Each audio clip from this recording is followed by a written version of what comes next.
जी, मैं घुमा फिरा कर नहीं आपके समक्ष बिल्कुल सीधी सीधी बात पूछूंगा। आप सीधा पूछेंगे तो मैं सीधा ही बोलूंगा।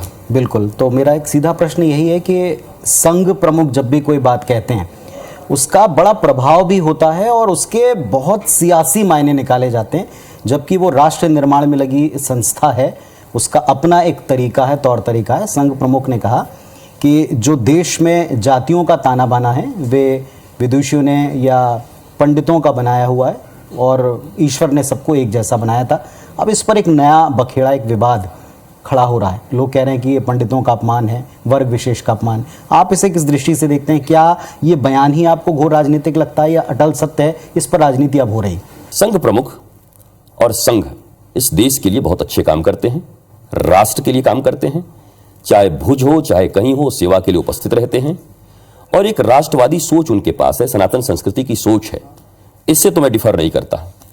आज उन्होंने क्या बयान दिया है मैंने भी ठीक से देखा नहीं, पढ़ा भी नहीं है, लेकिन यह बात सत्य है कि ईश्वर ने कभी कोई भेद नहीं किया। ईश्वर ने तो मधुमंगल के जूठे छाछ पिए और भगवान ने सबरी के जूठे बेर खाए। सुनहु भामिनी मोरे कई बाता, मानहु एक भगति करनाता। उन्होंने कुछ माना ही नहीं और कहीं ना कहीं कोई वर्ण व्यवस्था, वर्णाश्रम व्यवस्था हमारे यहां थी कुछ।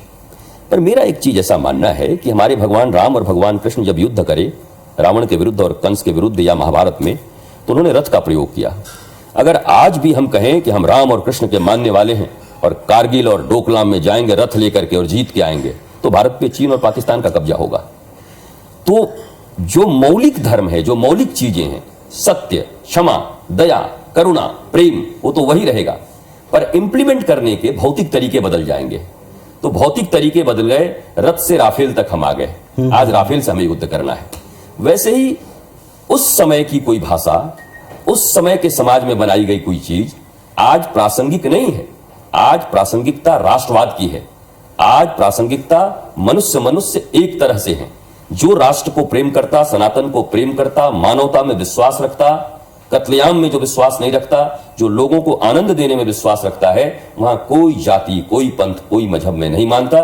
तीसरी बात यह है कि आज के 500 से 700 वर्ष पूर्व भक्ति आंदोलन हुआ था, तब ऋषि राष्ट्र के संतों ने एक नारा दिया था। भारत के प्रत्येक संत, चाहे वो रैदास जी रहे हो, चाहे वो तुलसीदास जी रहे हो, जाति पाति पूछे नहीं कोई, हरि के भजे सो हरि के होई। तो हमारी संत परंपरा तो जाति पाति को मानती नहीं।